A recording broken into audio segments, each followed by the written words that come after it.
Pernah dengar tentang PUG? PUG itu merupakan singkatan dari pengarus utamaan gender yang intinya bertujuan mendorong kesetaraan gender dalam pembangunan. Jadi, pembangunan bisa berjalan lebih adil dan merata bagi seluruh masyarakat Indonesia, baik laki-laki maupun perempuan. Gak kerasa, sudah 2 dasawarsa PUG dijalankan di lingkungan Kementerian Keuangan.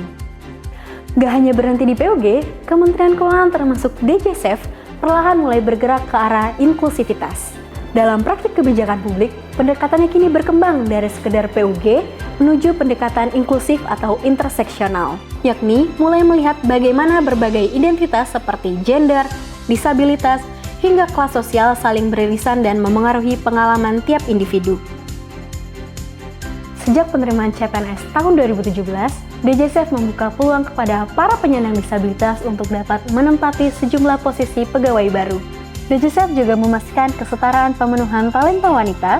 Hal ini ditunjukkan dengan persentase pemenuhan talenta wanita dalam jabatan struktural sebesar 17,36%.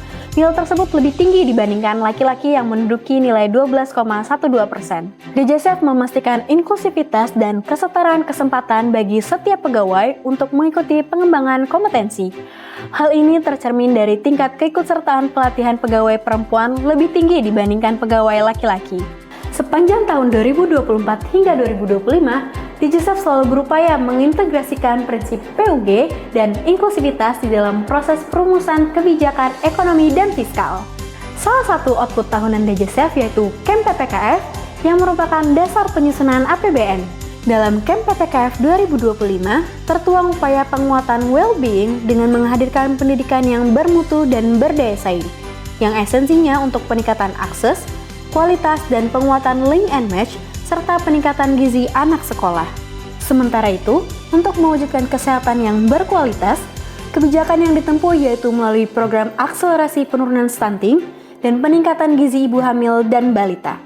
Selanjutnya, upaya mempercepat pengentasan kemiskinan dan pengurangan kesenjangan antar daerah ditempuh melalui program pemberdayaan untuk mempercepat graduasi dan peningkatan akses pembiayaan untuk rumah layak huni dan terjangkau. Beralih ke kebijakan cukai, DJSF juga merumuskan rekomendasi kebijakan terkait cukai hasil tembakau atau CHT.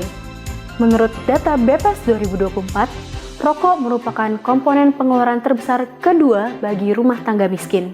Wanita dan anak-anak menjadi pihak yang paling rentan dalam merasakan dampak negatif dari rokok. Dalam penyusunan kebijakan tarif CHT, DJSF memperhatikan 4 pilar kebijakan cukai. 1. Pertimbangan dari aspek pengendalian konsumsi.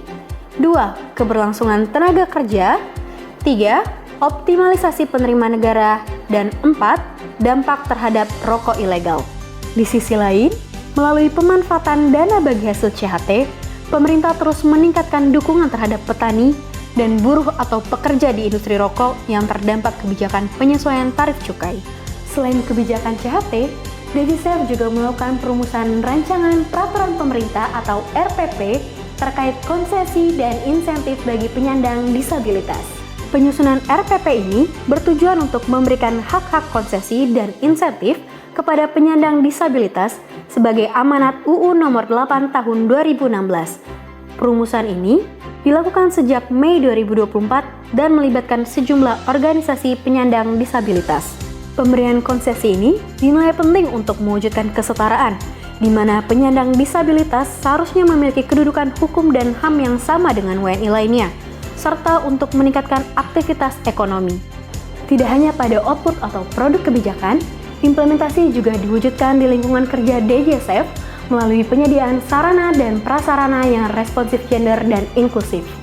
Mulai dari renovasi ruang laktasi, pembangunan ruang ramah anak, area olahraga, hingga akses kursi roda dan toilet khusus bagi penyandang disabilitas. Intinya, nggak boleh ada yang tertinggal, karena pembangunan itu harus untuk semua. Ke depan, komitmen ini akan terus kita jaga agar kebijakan yang dihasilkan benar-benar inklusif dan manfaatnya merata.